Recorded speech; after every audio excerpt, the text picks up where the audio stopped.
El hermano Guillermo me mandó este video, no lo voy a presentar todo, solo es para que escuchen. Hermanos, en Israel tenemos un serio inconveniente con los palestinos. Muchos se preguntan quiénes son los palestinos. ¿Son hijos de los filisteos? No, esa es una gran mentira de la historia. Los filisteos desaparecieron 300 años antes de Cristo. La palabra filisteos aparece desde el Génesis hasta Ezequiel. Pero cuando usted mira a los profetas posteriores a la deportación a Babilonia, ¿ustedes saben quién es este hombre? Uno que alucina, ¿o cómo se apellida? Alducín o algo así. Lo venía escuchando en el carro y se quedó el video en donde lo paré. Por eso es que se quedó ahí comenzado. Pero él habla de algunos misiles que tiene Irán. Y empieza a hablar sobre guerras y peligros de guerras. Y el hermano me lo manda y me dice: hermano, ora. Y luego dice: pero si ya estás orando, ora más, porque hay esto. Y es una recopilación de algunos pedazos de videos que este hermano ha predicado. Y hay algunas cosas que no me parecen.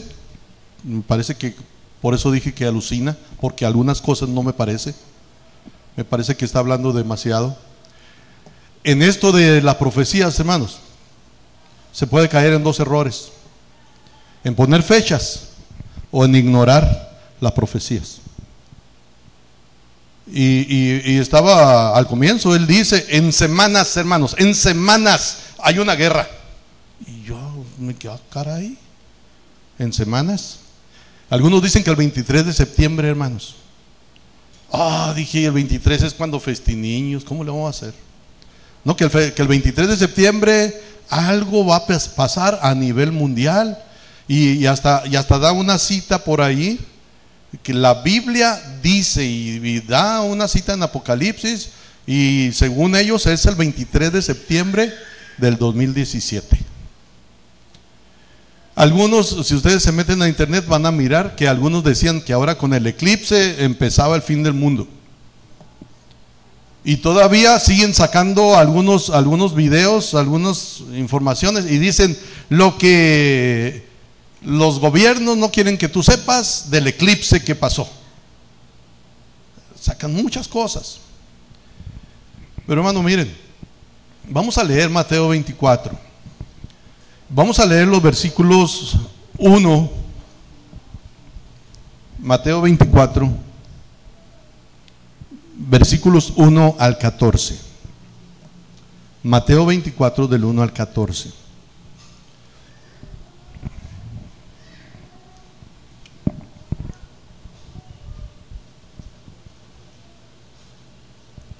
Mateo 24 del 1 al 14. Vamos a hacer la lectura alternada, hermanos. Dice: cuando Jesús salió del templo y se iba, se acercaron sus discípulos para mostrarle los edificios del templo.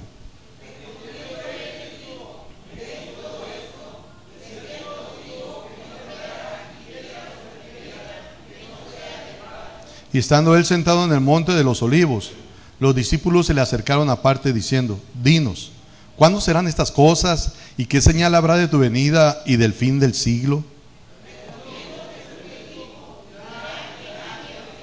Porque vendrán muchos en mi nombre diciendo: yo soy el Cristo, y a muchos se engañarán.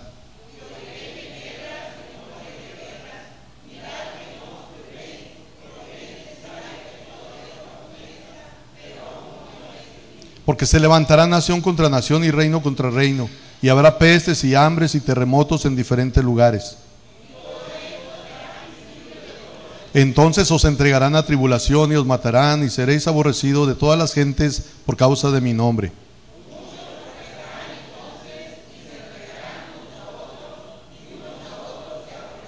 Y muchos falsos profetas se levantarán y engañarán a muchos.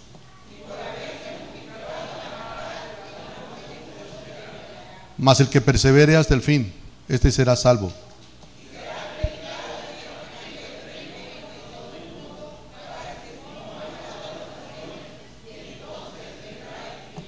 No pretendo saber mucho de profecía, hermanos, y no quiero tampoco hablar mucho de profecía, solo lo que dice ahí la Biblia, nada más. No voy a poner fechas para que no se asusten. El día y la hora nadie lo sabe. En el versículo 3, el Señor Jesús les dice a sus discípulos, ellos están admirados del templo, y Jesús les dice a sus discípulos, ¿saben qué? No va a quedar aquí piedra sobre piedra que no sea derribada. Y cuando está con ellos en el monte de los olivos, los discípulos le preguntan, ¿cuándo serán estas cosas? ¿Qué señal habrá de tu venida? Y luego, ¿y del fin del siglo? ¿Qué señal habrá de tu venida y del fin del siglo? Cuando habla del fin del siglo, se refiere al fin del mundo. A eso se refiere cuando dice fin del siglo. Es el fin del mundo. ¿Qué señales habrá? Cuando iba a entrar el siglo XXI, hermanos, me acuerdo que había una revolución, que el fin del mundo se acerca, que iba a haber un caos, porque según decían, las computadoras solamente tenían dígitos hasta el 1999. Llegando al 2000 iba a ser un descontrol, y como todo se mueve por medio de computadoras, todo, las presas se van a derramar, no va a haber control de ellas, bueno, tantas cosas, va a haber mucha hambre. Andaban con eso. Y recuerdo que alguien por allá en Estados Unidos nos dice, oye Arturo, ¿y a ustedes qué les dicen allá? ¿Cómo se están preparando para cuando llegue el 2000? ¿Cómo se están preparando? No, es que el gobierno no les quiere decir nada para no asustarlos. A nosotros ya nos están aconsejando que compremos comida, que tengamos agua, y ya estamos haciendo una especie de almacén, ¿no? Para prepararse. Nosotros no, pues a nosotros ya se nos dijo que nos preparemos. Y recuerdo todavía que había un programa de radio aquí, ¿cómo se llamaba? Dígalo sin miedo. No era Dígalo sin miedo. Duro ya la cabeza. No.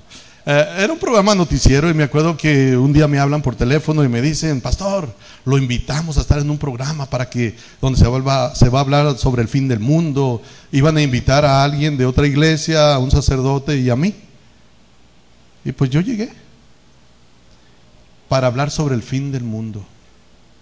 El sacerdote nomás decía, como dijo el hermano. O sea, me daba chance que yo hablara primero y luego, como dijo el hermano.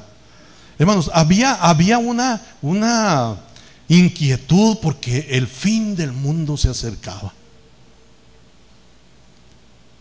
Hermanos, todavía tienen que pasar muchas cosas. Todavía tiene que pasar el milenio. Es cierto que la Biblia dice que para Dios 1000 años es como un día, y un día como 1000 años. Pero tiene que pasar el milenio, y tienen que pasar 7 años de tribulación. Lo que dijo Jesús, que las señales se iban a estar multiplicando.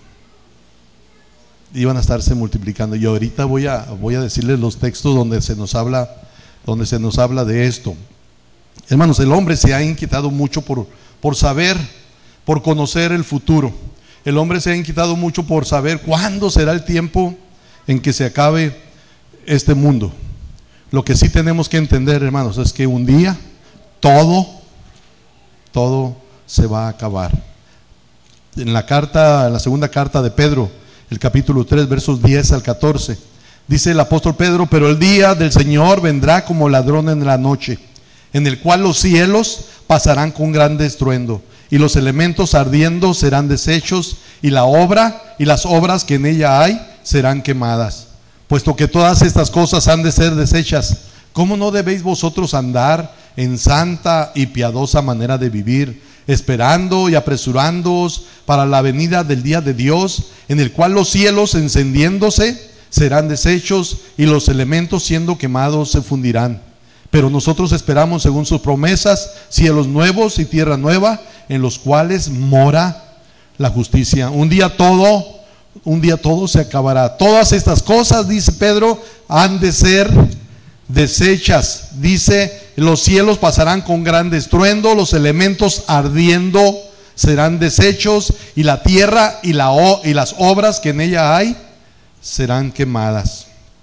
Los discípulos le preguntan a Jesús, ¿cuándo va a ser la venida, el tiempo de su venida y el fin del mundo? Y Jesús lo que hace es darles muchas señales. Y alguien dijo en alguna ocasión, todas esas señales que dicen, ¿desde cuándo?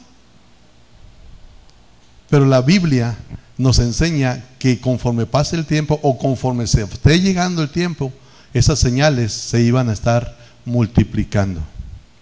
Miren lo que dice allí en Mateo, y vamos a leer algunos versículos, hermanos. Mateo 24, el verso 5. Mateo 24, el verso 5. Miren lo que dijo Jesús en relación a las señales.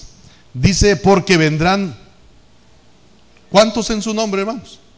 Muchos, diciendo, yo soy el Cristo. ¿Y qué va a pasar? Y a muchos engañarán. Está hablando una palabra allí, se usa mucho, se repite, es mucho, y con ello nos está diciendo que conforme pase el tiempo va a ir creciendo estas cosas. El versículo 10 dice, muchos tropezarán entonces. Ahorita son pocos relativamente los que están tropezando, pero conforme va pasando el tiempo, muchos tropezarán. Luego al versículo 11, y muchos falsos profetas se levantarán.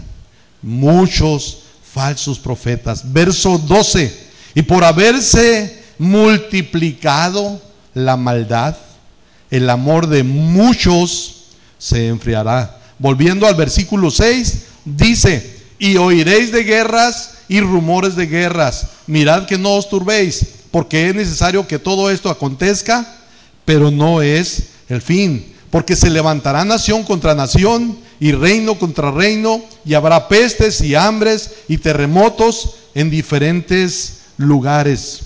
El versículo 8 dice, y todo esto será principio de dolores. Todo esto será principio de dolores. Verso 13 dice, mas el que persevere hasta el fin, este será salvo.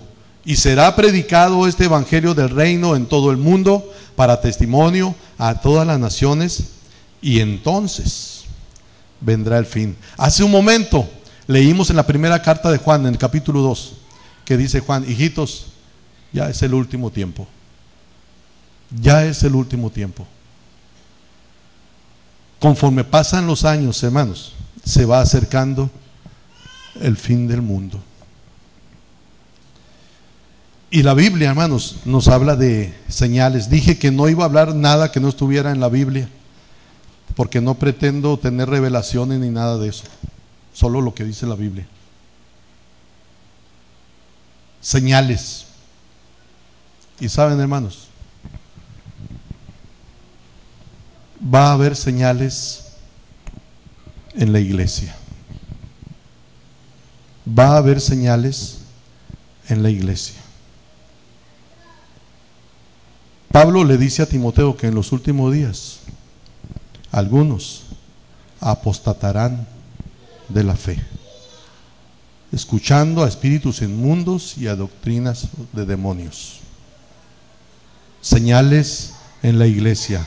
Y por haberse multiplicado la maldad, el amor de muchos se enfriará. Habrá señales en la iglesia. Ahora muchos evangélicos aceptan la unión de hombre con hombre, mujer con mujer. Ahora muchas iglesias aceptan pastores homosexuales, pastoras lesbianas. Sí, señales en la iglesia. Señales en la iglesia. Algunos apostatarán de la fe. Hemos estado hablando mucho acerca de cómo muchos templos se cierran porque los hermanos ya no llegan al templo. Dice Jesús, les dijo: mirad que nadie os engañe, porque vendrán muchos en mi nombre diciendo: yo soy el Cristo, y a muchos engañarán. Y en primera a Timoteo, el capítulo 4, verso 1, dice el apóstol a Timoteo: pero el Espíritu dice claramente que en los postreros tiempos algunos apostatarán de la fe, escuchando a espíritus engañadores y a doctrinas de demonios, por la hipocresía de mentirosos que, teniendo cauterizada la conciencia, prohibirán casarse y mandarán abstenerse de alimentos que Dios creó, para que con acción de gracias participasen de ella los creyentes y los que han conocido la verdad. El Espíritu dice claramente que en los postreros tiempos algunos apostatarán de la fe. Señales engañosas. Dijo el Señor Jesucristo que harían señales de tal manera que engañarían, si fuera posible, aún a los escogidos. Señales engañosas. Hace muchos años yo escuché de un sacerdote que tenía una campaña evangelística en Navojoa, y a mí se me hace extraño: campaña evangelística, el sacerdote, qué raro, pero tenía una campaña. El detalle fue que el sacerdote, cuando está al frente, dice: Dios me ha dicho que esas gradas se van a caer. Y se cayeron. Y yo me reía: las han de haber dejado mal puestas para que se cayeran estos. Se cayeron. Y la gente se la creía. ¿Y se acuerdan cuando decían que ahí en Catedral habían dejado el vino que se había convertido en sangre? Hace años también sucedió eso, que vinieron esos de, quién sabe cómo se llamaba el programa de noticias también, que también me invitaron para ver qué decía yo sobre eso. Señales, y la gente que se la cree, que dice que el vino se había convertido en sangre, y donde quiera ahí se aparecen virgencitas, San Judas Tadeo y quién sabe qué tantas cosas, y la gente se la cree. Señales engañosas, y donde quiera, hermanos, donde quiera están apareciendo ese tipo de señales. Ok, dice segunda a Tesalonicenses capítulo 2 versículo 3. Segunda Tesalonicenses 2 verso 3. El apóstol Pablo, escribiéndole a los hermanos de Tesalónica, dice: nadie os engañe en ninguna manera, porque no vendrá sin que antes venga la apostasía y se manifieste el hombre de pecado, el hijo de perdición, el cual se opone y se levanta contra todo lo que se llama Dios y es objeto de culto. Nadie os engañe, porque no vendrá sin que antes venga la apostasía. Está hablando de la venida del Señor Jesucristo. Pero dice Pablo que antes de que Cristo Jesús venga, iba a haber apostasía. Hay muchas iglesias, hermanos, donde los domingos por la noche se cierra porque no hay cultos. Ustedes saben por qué. No llega la gente. ¿Para qué abrir el templo? No llegan los hermanos. ¿Para qué abrir el templo? Y algo curioso, estaba leyendo hace unos días, de hace como 15 días, 3 semanas, yo quería predicar sobre esto, y estaba leyendo sobre esto. Dice: usted puede mirar si la gente se interesa en la iglesia, va a asistir el domingo en la mañana. Si el pastor es popular, van a venir el domingo en la noche. Pero si Cristo es popular, van a venir el miércoles y el viernes. No lo digo yo, lo leí. ¿Usted qué piensa? Fíjense en esto, hermanos, fíjense en esto. Templos cerrados porque los hermanos no se reúnen. Y me estaba acordando, hermanos, que hace años fuimos a Payson, Uno de los jóvenes que asistía aquí a la iglesia andaba queriendo quedar con una muchacha, hija de un pastor allá en Payson, que andaban queriendo quedar de novios. Y recuerdo que nosotros fuimos a Payson después de algunos meses que ellos habían estado aquí.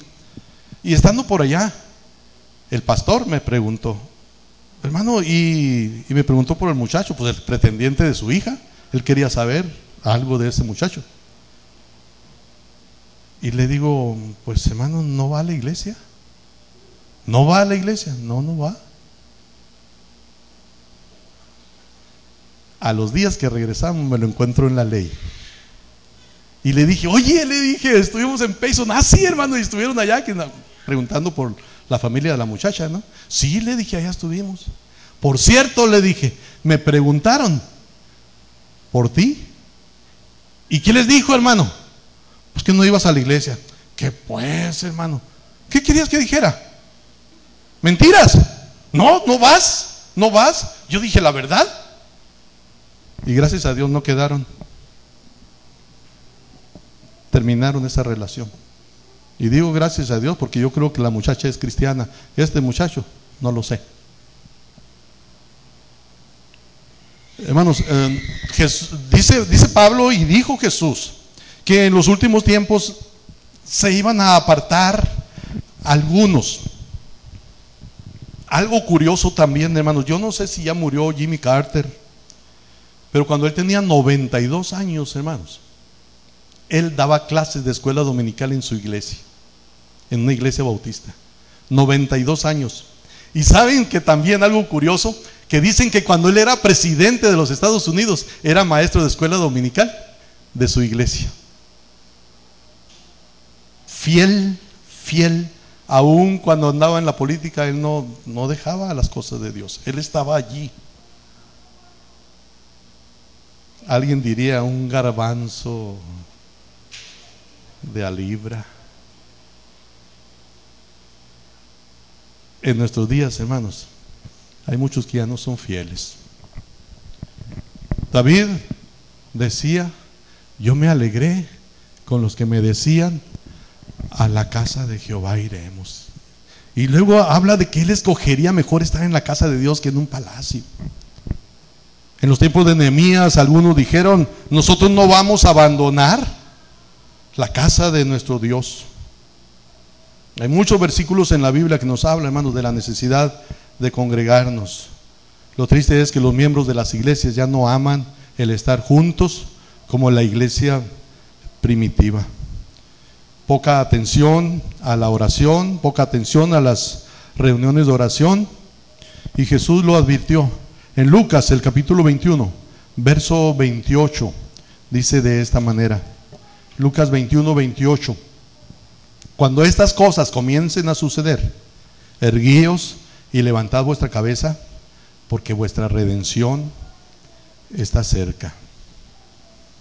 Cuando sucedan estas cosas, hermanos, de las que hemos estado leyendo, acordémonos, la redención del cristiano está cerca. La redención del cristiano está cerca.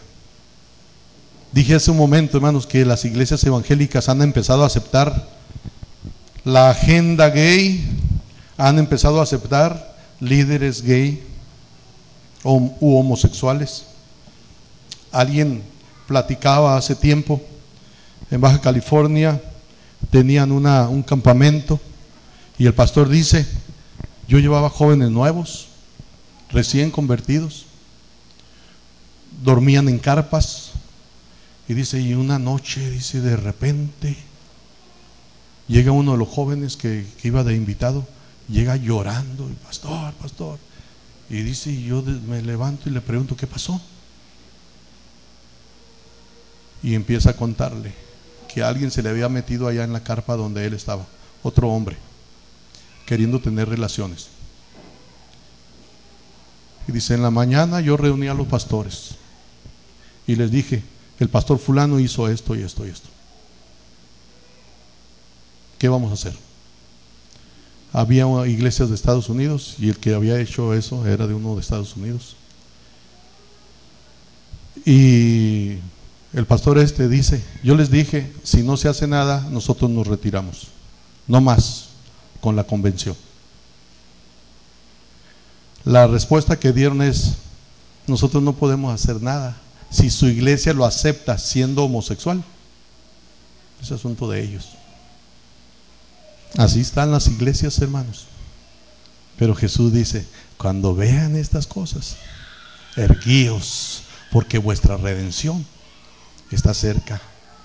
En los últimos tiempos, algunos apostatarán de la fe, apartándose de Dios, apartándose del camino de Dios. Volviendo a Mateo 24, hermanos, el Señor Jesucristo hablaba de falsos cristos. Mateo 24:5, por ejemplo, dice, porque vendrán muchos en mi nombre diciendo, yo soy el Cristo. Y por el mundo, hermanos, han salido muchos falsos mesías, falsos cristos. Estaba leyendo de una pareja por allá en Australia, donde uno de ellos dice que es el Mesías, que es el Cristo, y luego se acompaña de una mujer, no recuerdo el nombre de ellos, pero dicen que ella era María Magdalena. Y ustedes saben esto, que algunos dicen que María Magdalena era mujer de Jesús. Eso es lo que dicen algunos. Y esa pareja, él decía que él era el Cristo y que ella era María Magdalena. Esto es en Australia. Han salido falsos cristos en Brasil, han salido falsos cristos en México, han salido falsos cristos en muchos lugares de Latinoamérica, muchos falsos cristos alrededor del mundo, y Jesús dice que esto es lo que iba a suceder en los últimos tiempos. Hablan de un Álvaro Teis de Brasil, un Sergi Anatolich de Rusia, José Luis de Jesús Miranda, que creo que ya se murió, de Puerto Rico, que decía que era el Cristo. Jim Jones en algún momento dijo que él era el Cristo. Un tal Oscar Romero Ortega dijo que él era Cristo.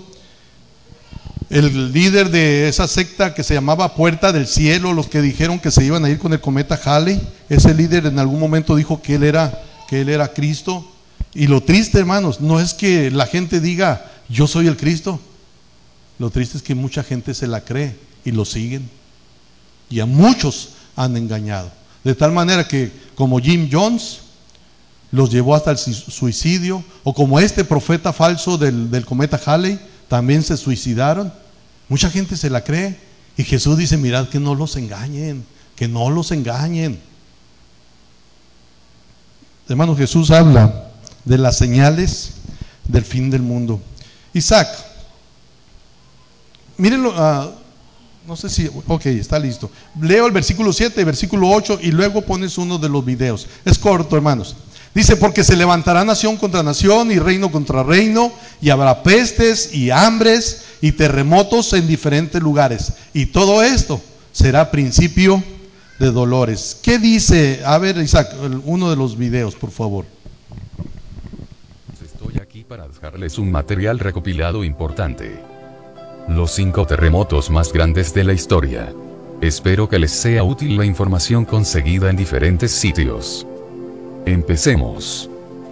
Valdivia, Chile, el terremoto más intenso registrado hasta la fecha golpeó Chile el 22 de mayo de 1960, con una magnitud de 9.5 grados en la escala Richter. Fue el terremoto más grande del mundo, percibido en todo el cono sur de América. Murieron 1.655 personas, y 3.000 resultaron heridas, y 2 millones perdieron sus hogares. El tsunami que se generó tras el sismo provocó daños graves en Hawái, Japón, Nueva Zelanda, Filipinas y Estados Unidos. Alaska, Estados Unidos, el 27 de marzo de 1964, Viernes Santo, un terremoto de magnitud 9.2 golpeó Alaska. También provocó un intenso tsunami, con olas que llegaron a superar los 5 metros de altura. Con una duración de 4 minutos, el Gran Terremoto de Alaska, como se le conoce, se considera el sismo más poderoso registrado en la historia de Norteamérica. Estimaciones posteriores cifran en 200.000 kilómetros cuadrados la superficie de la corteza terrestre que fue deformada como consecuencia del sismo. Además, un importante efecto secundario de la sacudida fue el cambio temporal de suelo y arena de estado sólido a líquido en áreas como los cerros Turnagain, donde colapsaron los acantilados de arcilla, llevándose consigo viviendas. Sumatra, Andamán, Indonesia. En 2004 se produjo un terremoto de 9.1 grados en el Océano Índico, con epicentro cerca de la costa oeste de Sumatra, Indonesia. 14 países de Surasia y África se vieron afectados. Casi 228.000 personas murieron o desaparecieron debido al sismo. Es el que más duración ha tenido de todos los registrados hasta la fecha, entre 8,3 y 10 minutos. Y fue lo suficientemente grande para hacer que el planeta entero vibrara al menos 1 centímetro. Kamchatka, Rusia. El 4 de noviembre de 1952, un terremoto de magnitud 9.0 alcanzó Kamchatka, en Siberia, y las Islas Kuriles, provocando devastadores maremotos que alcanzaron Hawái, Japón, Alaska, Chile y Nueva Zelanda. Los tsunamis que desencadenó alcanzaron Hawái, Japón, Alaska, Chile y Nueva Zelanda. ONU, Japón. El 11 de marzo de 2011, Japón fue víctima de un terremoto de 9.0 grados según la Agencia Meteorológica de Japón, superando la fuerza de 8.9 calculada inicialmente por el Servicio Geológico de Estados Unidos. El epicentro del terremoto se ubicó en el mar, frente a la costa de Honshu, 130 kilómetros al este de Sendai, en la prefectura de Miyagi. Es el sismo más poderoso que ha azotado a Japón desde que el país comenzó a llevar registros de los sismos a finales del siglo XIX, y el quinto más intenso a nivel mundial. Duró 2 minutos. La NASA, con ayuda de imágenes satelitales, ha podido comprobar que el movimiento telúrico podría haber desplazado Japón más de 2 metros.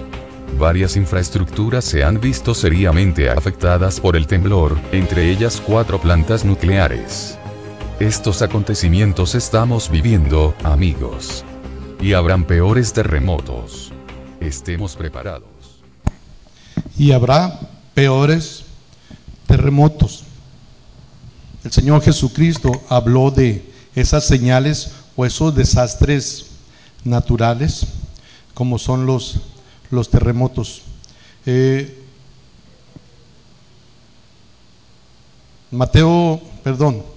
En Hechos, capítulo 11, los versos 28 al 39, vamos leyendo de manera alternada, por favor, hermanos. Hechos no tiene no es la cita.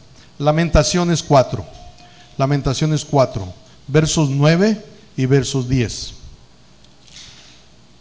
Lamentaciones capítulo 4, versículo 9 y versículo 10. Dice de esta manera: más dichosos fueron los muertos a espada que los muertos por el hambre, porque estos murieron poco a poco por falta de los frutos de la tierra. Las manos de mujeres piadosas cocieron a sus hijos, sus propios hijos les sirvieron de comida en el día del quebrantamiento de la hija de mi pueblo. Fíjense cómo está hablando de hambre. Y Jesús habló de que habría hambre en todo el mundo. Y estaba escuchando a alguien que estaba hablando del chip. Ese chip que dicen que en el 2013 el señor Barack Obama dijo que se tenía que poner en todos los ciudadanos para recibir atención médica. Que en ese chip se iba a tener todos los datos, es como si fuera el expediente de la persona. Con ese chip iba a poder ser atendido. Si no se traía el chip, no se atendía. Ese chip se podía poner en la mano, se podía poner en la frente. No sé hasta dónde llegó, pero ese era lo que pretendía el señor Barack Obama. Y alguien lo criticaba diciendo: ¿y eso que decía que era cristiano? Estaba cumpliendo o haciendo cumplir lo que la Biblia dice. ¿Se acuerdan que la Biblia habla de un número en la frente o en la mano? Bien, son cosas, hermanos, que están sucediendo. Y les digo, muchos dirán: eso ya ha estado pasando desde hace mucho tiempo. Sí, hermanos, pero como leímos hace un momento, se nos habla de un incremento de todas estas cosas, de cómo han aumentado todas estas cosas. Y luego miren en Mateo 24, verso 29, dice: e inmediatamente después de la tribulación de aquellos días, el sol se oscurecerá y la luna no dará su resplandor, y las estrellas caerán del cielo, y las potencias de los cielos serán conmovidas. Inmediatamente después de la tribulación de aquellos días, el sol se oscurecerá. Señales en los cielos, o señales en el cielo. Desastres naturales. Pon el otro video, por favor, Isaac.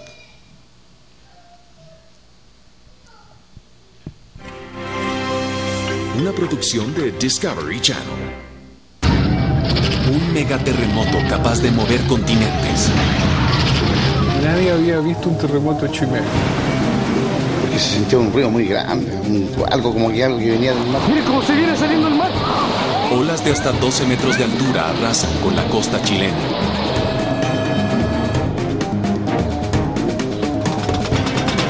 Una lucha contra el tiempo para encontrar sobrevivientes. Yo voy a descansar hasta encontrar a mi hijo. Voy a estar acá hasta que lo encontremos. Más de 200 réplicas generan el pánico en la población chilena. Un terremoto de proporciones casi nunca vistas. No tengo las menor ganas de volver a ver algo así en mi vida. Una oportunidad única para la ciencia. Ha pasado antes y volverá a pasar.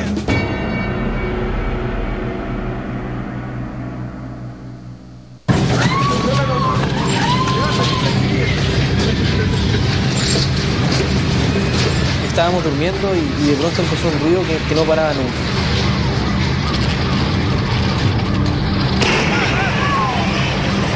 Las cosas se caían.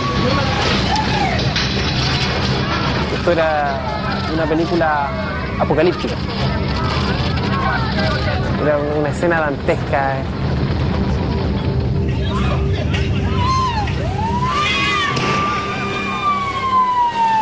Nos empezamos a dar cuenta de que las calles tenían grietas, se había levantado el pavimento, y ahí cuando recién empezamos a asimilar que la ciudad, nuestra ciudad, ya no era la ciudad que nosotros estábamos acostumbrados a conocer, sino era una verdadera zona de batalla. En Concepción, la segunda ciudad más grande de Chile, el teniente Gonzalo Arroyo, bombero de la 7ª compañía, enciende la cámara de su casco minutos después de ocurrido el terremoto. Tenemos colapso de edificio de 15 pisos sobre uno de los costados. Gente atrapada en el interior.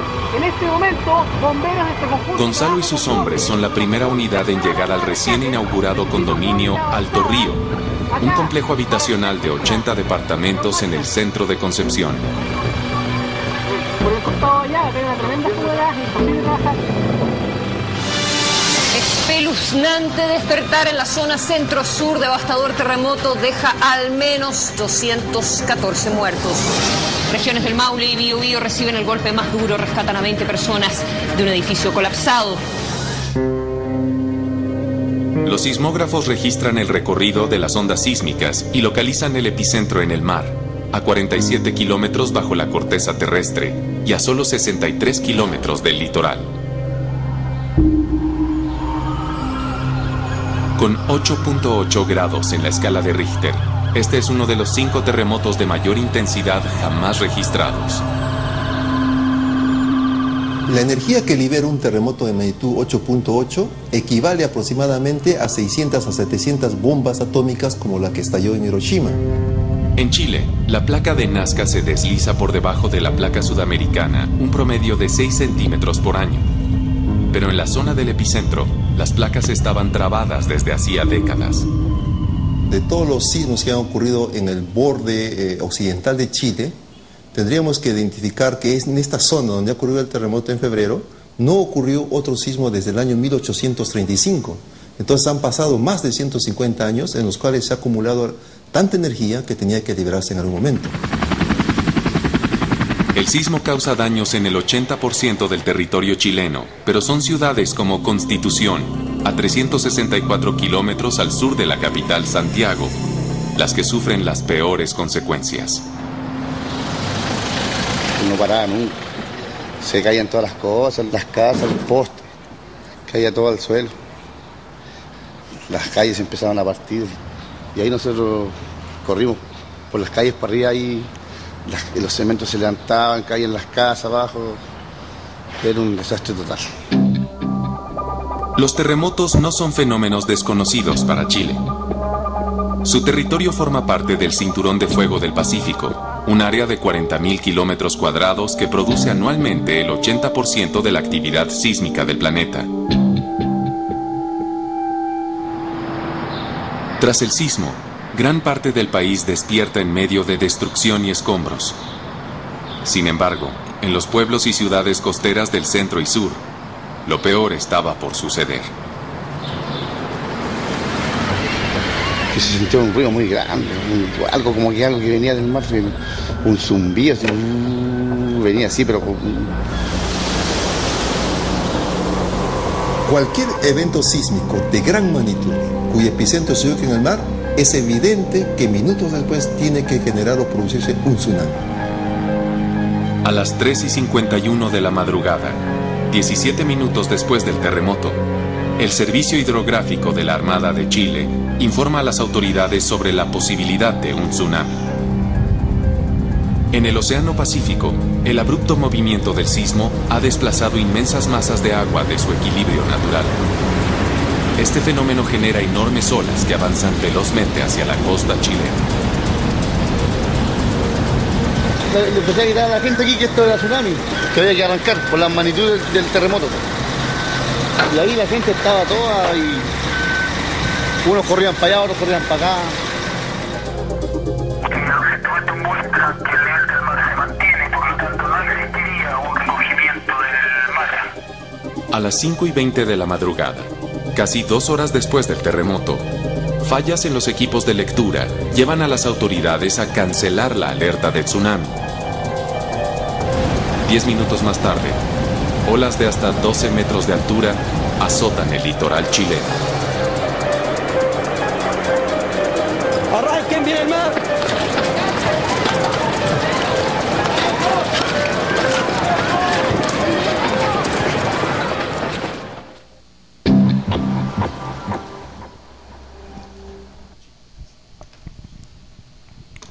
Hermanos, todas estas cosas se están multiplicando, todas estas cosas las estamos viendo, y dijo Jesús: cuando estas cosas comiencen a suceder, erguíos, levantad vuestras cabezas, porque vuestra redención está cerca. Termino con esto, hermanos. Jesús dijo que un día la tierra se va a acabar. Jesús dijo que un día va a llegar el fin de este mundo. Dicen que en el año 1000 se dijo que llegaría el fin del mundo. Lo mismo se dijo en el 2000. Pero dicen que en el año 1000, cuando se dijo que llegaría el fin del mundo, dicen que mucha gente por miedo se empezó a portar bien. Nomás vieron que no pasó nada y volvieron a lo mismo. Venía el 2000 y la gente preocupada porque viene el fin del mundo, y algunos se preparaban.